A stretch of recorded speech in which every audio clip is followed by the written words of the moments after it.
Trust is a deeply intricate virtue, one of the most valuable and fragile gifts you can offer another person, your trust. But what happens when that sacred bond is shattered, and even worse, by someone you hold dearest, someone you thought you could always rely on? This is precisely the nightmare 17-year-old Bernadette Walker faced when she revealed a deeply personal and traumatic experience to someone extremely close to her. Instead of receiving the compassion and support she desperately needed, she was met with betrayal. And that betrayal was just the beginning of a series of tragic events. On July 18th, 2020, just one day after Bernadette confided in this trusted individual, she mysteriously disappeared without a trace.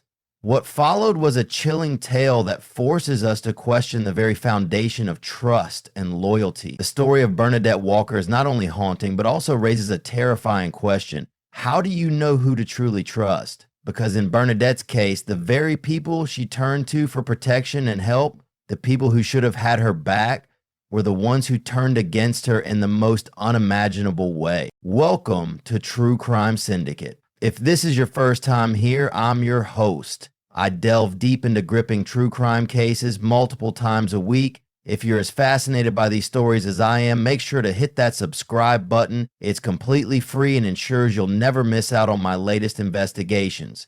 No over-the-top drama, no wild speculations, just pure, straightforward true crime storytelling. Now let's dive into the heartbreaking case of Bernadette Walker. Born on December 13, 2002, Bernadette's story begins in Peterborough, Cambridgeshire, England. After her birth, her mother, Sarah Louise, eventually separated from Bernadette's biological father. Unfortunately, details about their relationship or why it ended remain unclear. Bernadette, affectionately called B by her loved ones, was known as a bright and lively spirit among her family and friends. Although she was initially shy around strangers, within her circle she was described as outgoing, bubbly, and brimming with creativity. One of her greatest passions was art, especially photography. Her trusty camera accompanied her everywhere, capturing moments of beauty and creativity wherever she went. Her love for photography led her to enroll at Peterborough College after completing high school. There she pursued her passion with the dream of turning it into a career. B also harbored a bigger ambition: to move far away from her hometown of Peterborough and build a life in the United States after finishing her studies. It was a dream that reflected her adventurous and determined spirit, a dream that tragically she would never get to realize. Like any other teenager, she also loved social media, and because of her shy and introverted nature, she preferred to interact with her friends online. Bia also loved to knit, and this was something that she learned from her grandmother. The two shared a very close bond, and Bea was overall very close with her family. Every single person who knew Bea saw her as a gentle, kind, and expressive person who just wanted to chase her dreams. When Bea was just a toddler, her mom, Sarah, met a man named Scott Walker. Sarah and Scott were actually neighbors. She moved next door to him in 2006 with 5 kids while being heavily pregnant with their 6th child. That's a lot of kids, so you can imagine the chaos that must have been Bea's home life. Her mother, Sarah, was also raising all these kids alone. See, after things didn't work out between Sarah and Bea's biological father, she bounced around from one relationship to another and never really found anyone that she was willing to settle down with. This led to Sarah's 6 children, each having different fathers. The thing is, Scott, Sarah's new neighbor, was married at the time that Bea, Sarah, and the kids moved in next door. Scott and his wife Jill actually met in August of 2004 when she was a single mother of 2 teenage boys. So they've been together for about 2 years at this point. Initially, Jill thought that Scott was a very loving and thoughtful man, and their relationship moved fast. In less than 2 months, Scott moved in with Jill and her sons. But this was when Jill noticed a complete and alarming shift in Scott's personality. He became obsessive, controlling, and always wanted to know whether Jill was cheating on him with another man or not. According to Jill, this all came out of nowhere and was completely unexpected. Scott was very manipulative. Even though Jill claimed he never physically abused her, during a heated argument, he made some very frightening threats. And let's be honest, sometimes a voice can be a lot more damaging than a fist. All of this made Jill feel very hopeless. She quickly became a victim of Scott's cruel abuse, but she couldn't fathom the thought of leaving him. In fact, they stayed together for 10 months, after which Scott asked Jill to marry him, which was as shocking to Jill as it probably was for you to hear. But sadly, because Jill was trapped and driven into a corner of abuse by Scott, she felt she had no choice but to say yes. Now, I don't know if Jill thought that maybe getting married might make things better, or if she truly was just being ruled by fear, but this was so heartbreaking to find out. The couple finally married in 2005, and things only worsened from that point on. Scott was very demanding and selfish, and his behavior was completely inexcusable. It became clear to Jill very early on in their marriage that Scott didn't have any respect for her whatsoever, only demands. This went on for some time until Scott set his sights on his new neighbor, Sarah Louise. Jill would constantly witness her husband flirting with Sarah, but Jill wasn't heartbroken or tormented over Scott's infidelity. Jill, as morbid as it may sound, wanted Sarah to have Scott so that she could free herself from the clutches of his abusive and emotionally manipulative personality. Seeing him buttering up Sarah brought her immense joy. Jill saw this as a way out, and she, with the help of a friend, packed her bags and left Scott, and even served him with a protective order that forbade him from being near her. Scott didn't mind Jill's departure one bit, as he quickly dove headfirst into a whirlwind of a relationship with Sarah. Bea was still a toddler at this point, and she looked up to Scott and even called him Dad, which is so heartbreaking knowing what's going to happen later on. Even though Sarah and Scott weren't legally married, Sarah changed her and all of her children's last names to Walker. This makes it so clear just how serious Sarah was about this new relationship. Sarah and Scott also went on to have 4 children of their own, and if you're not great at math, that's 10 kids living under one roof in a house with only 5 bedrooms. It's safe to say that there were a lot of people and a lot of opinions in this hall. Sarah worked in geriatrics, whereas Scott would jump from one odd job to another. Although one thing is for sure, Scott loved to brag on social media. Sarah's story isn't really one because I haven't heard it all. He was always building himself up on social media, making himself to be something he's not. But things were far from perfect inside the Walker home, and in fact, they were toxic to the max. One of Bea's brothers, Anthony, came out and claimed that Scott was physically and verbally abusive to everyone in the family. Anthony also went on to say that Scott was unfaithful to Sarah and that he'd had multiple affairs with a variety of women. Anthony also disclosed another disturbing detail about Scott. He had set up cameras in every room of the house, including the family bathroom.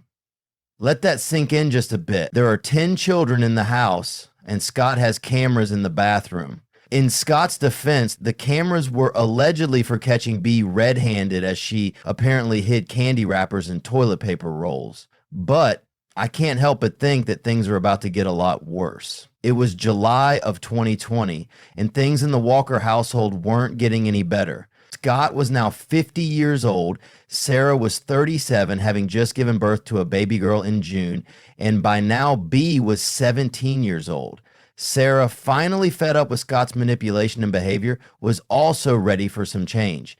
Scott and Sarah had now broken up, and Sarah was actually seeing another man named Chris O'Connell. But there was something very bizarre about this whole thing. Even though Scott and Sarah were no longer together, Scott still lived in the Walker home. In fact, Scott decided to turn things up a notch and set rules for Sarah while she was dating Chris.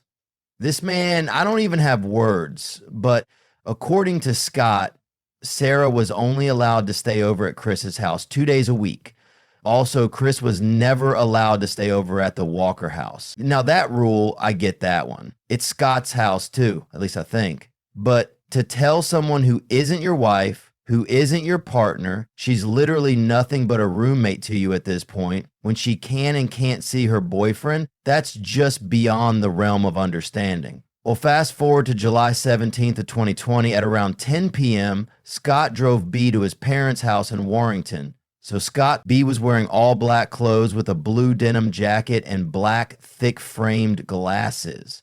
During the ride, Scott confiscated Bea's phone, but we don't know why he did this. And according to Scott's parents, Bea was visibly upset when she arrived at their home. Anyway, Bea went on to sleep at around 1 a.m. And on the morning of July 18th at about 10:25 a.m., Scott came to pick B up to take her back home. But B never made it home. According to Scott, he made a small stop to have a cigarette near Skater's Way when B flung open the car door and took off. Scott tried to follow her, but he couldn't catch up, and in the end, he just went back home. When Sarah saw Scott returning home, she noticed that he was exhausted and was on the verge of breaking into tears. But she didn't think much of it. Remember, she couldn't have cared less about him at this point.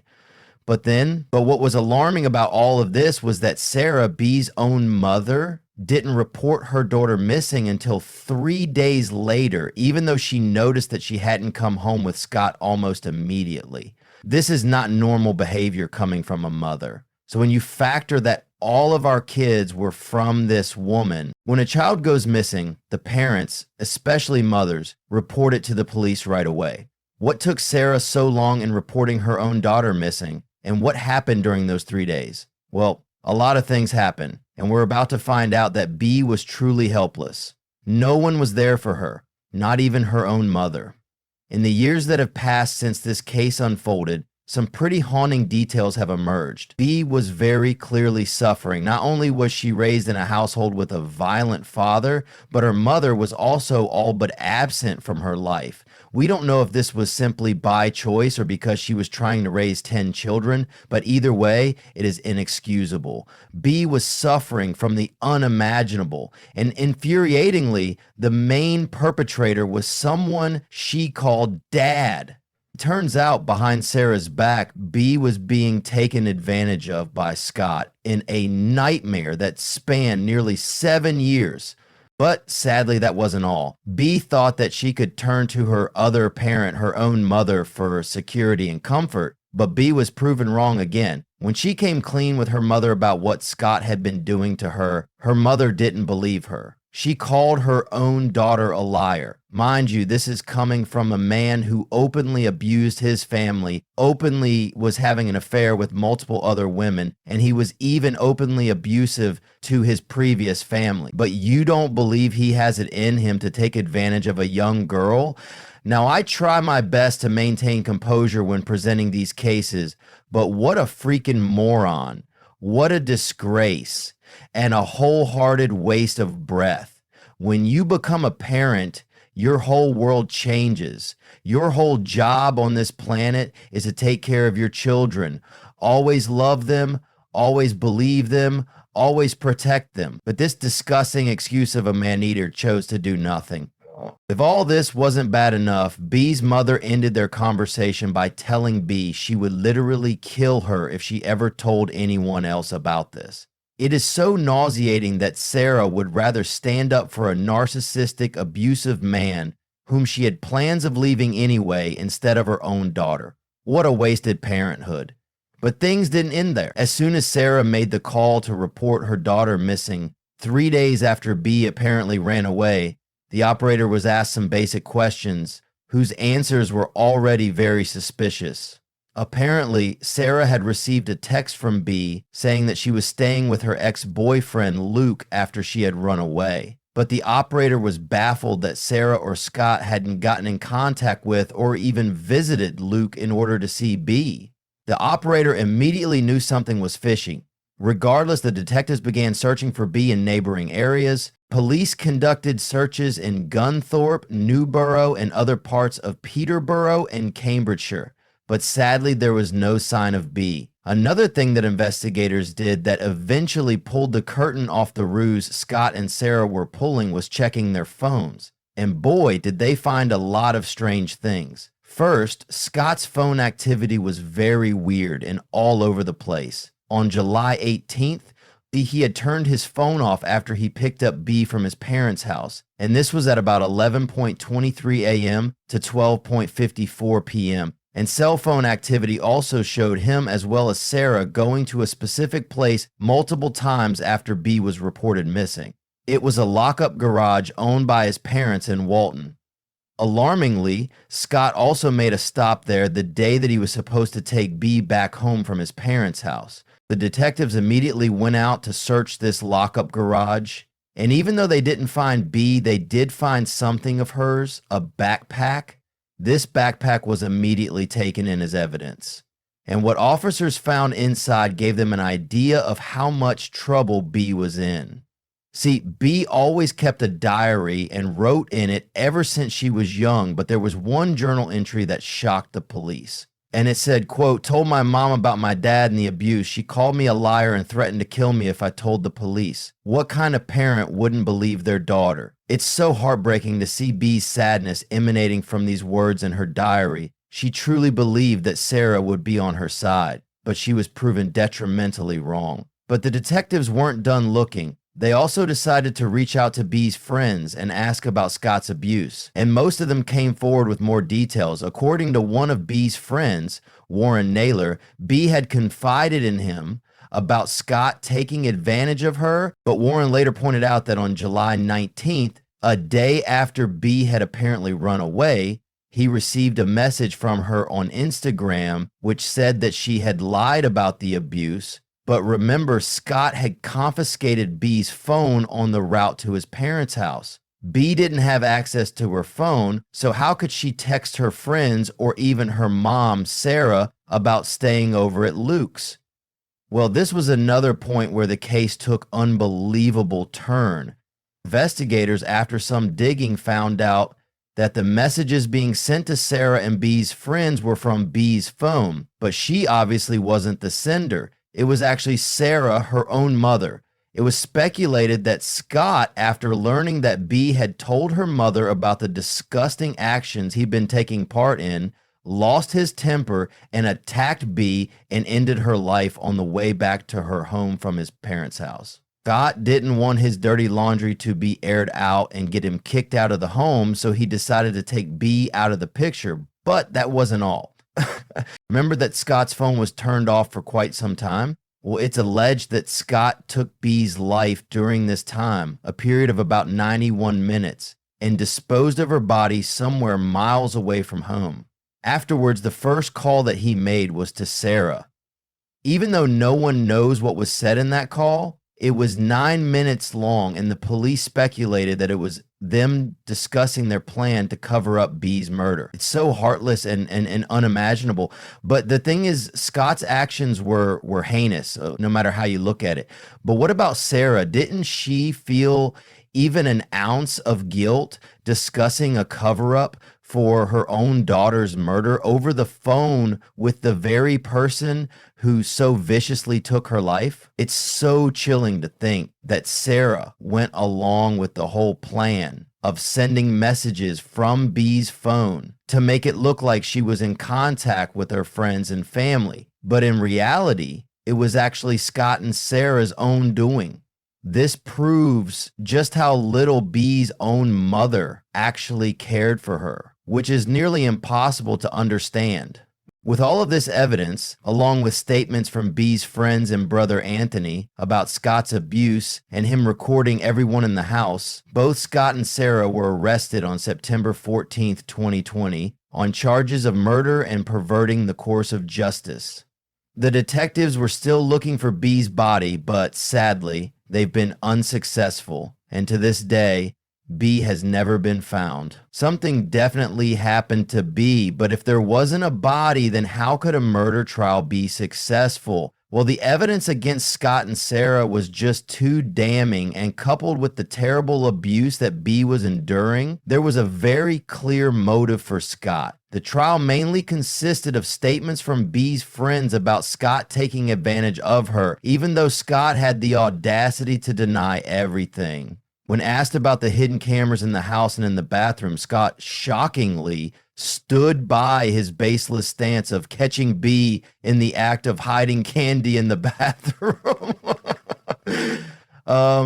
But knowing what we know now, I think it's pretty clear to see why Scott put cameras in that bathroom. Another thing that the police came across was a Facebook post when B had changed her relationship status from single to in a relationship with Luke.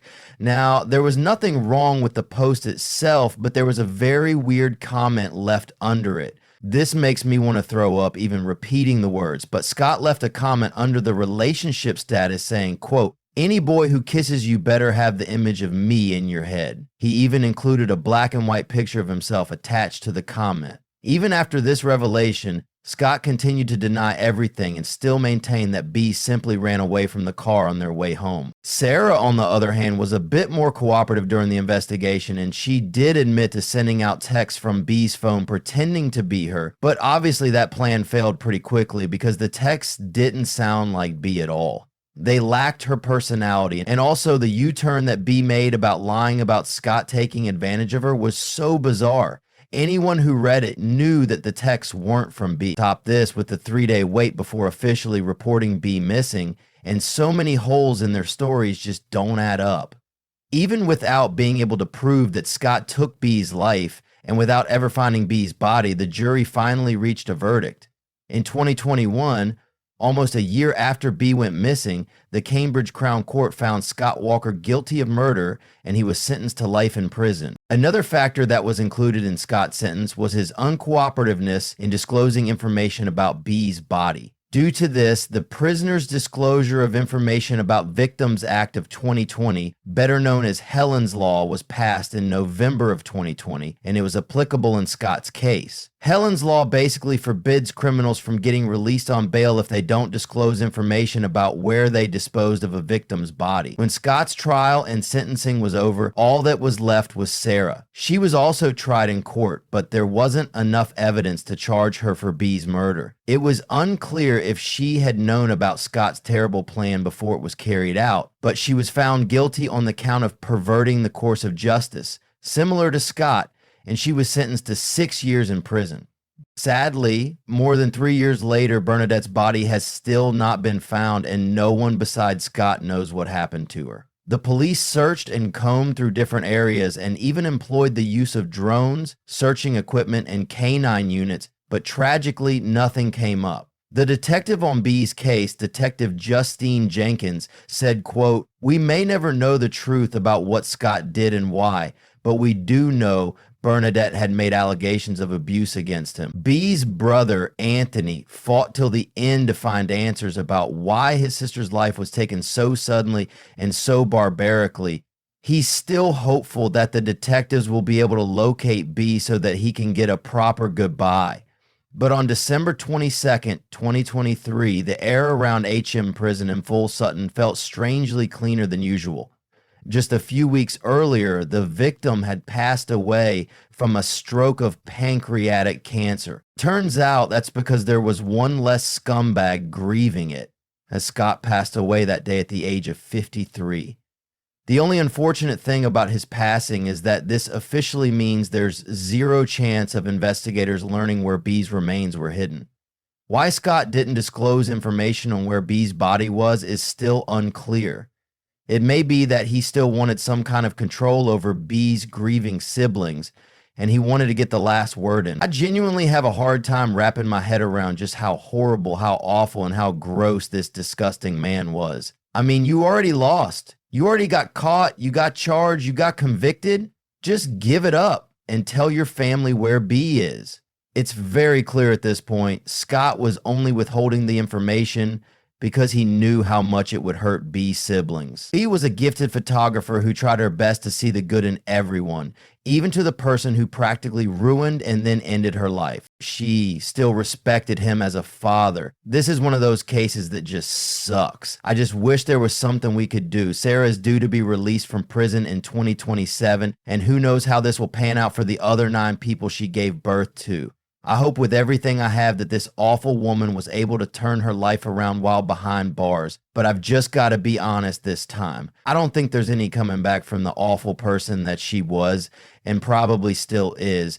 Redemption is always possible, but let's be clear that sometimes, guys, I don't know if you've ever been the victim of this type of abuse or if you're currently trapped in this type of situation, but do not reach out to family. Do not reach out to friends. Reach out to the police. You can find help. There are people who will believe you, and it's always best if you can provide some tiny shred of evidence to help the police as well. But even if you can't, reach out. It is never too soon. But B is such a terrible example that it can always be too late. Don't let this happen to you, and if you know someone who might be facing a similar ordeal, don't stand by silently. Speak up, take action, and do whatever you can to prevent it from continuing. At the end of the day, we can only hope that B's siblings are finding their way through this tragedy and that they're able to heal and rebuild their lives. Because sometimes the only thing we can do after such a loss is to keep moving forward, one step at a time. End quote. Thank you for joining me for another episode of True Crime Syndicate. Before we wrap up, I'd like to take a moment to extend a heartfelt thank you to a few incredible channel members, including Candy Crooker and Daniel Silva. Your support means the world to me, and it's because of you and others like you that I can continue sharing these stories. If you'd like to become a member of the channel, you'll unlock access to exclusive content, including videos released days or even weeks before they're made public. It's hands down the best way to show your support for the channel, and it truly makes a difference. If you're interested, you can click the join button right below this video or find the link in the description. I genuinely appreciate every single one of you who has already joined. And as always, if you enjoyed this video, be sure to check out another fascinating case I've covered. Don't forget to hit that subscribe button. It's completely free and ensures you won't miss any of my future uploads. Thanks again for watching, and I'll see you in the next video.